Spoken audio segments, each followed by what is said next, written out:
Cette espèce, originaire du désert de Sonora, au nord du Mexique, prolifère énormément quand elle est greffée.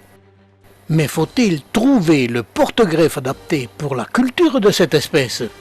Dans les années 1970, en Europe, on ne trouvait que des plantes greffées sur Myrtellocactus géométrisant. Ce porte-greffe surpuissant au développement rapide a l'avantage pour la production d'accélérer son développement et la floraison de cette espèce. Mais en contrepartie, il y a un très gros inconvénient, la déformation et la disparition rapide de cette plante greffée.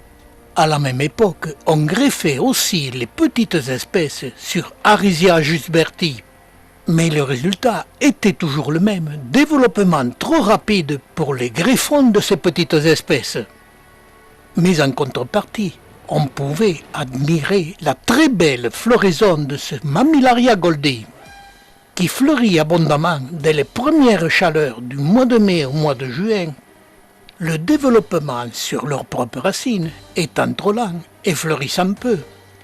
Je greffais cette espèce avec ma méthode de greffage de semis sur semis, en essayant plusieurs espèces de porte-greffes. Et je cultivais les résultats côte à côte pour en observer l'évolution. Et le meilleur résultat a été pour cette espèce le greffage sur Montvilléas pegasini.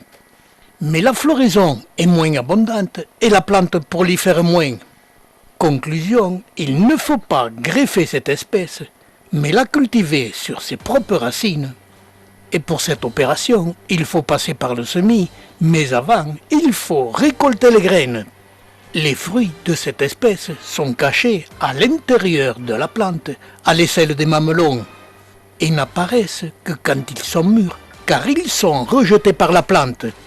Ils contiennent au maximum une dizaine de graines, qui naissent facilement et dont le développement est très lent, ce qui donne comme réaction des arrosages plus importants, et c'est là l'erreur, la plante n'aime pas du tout.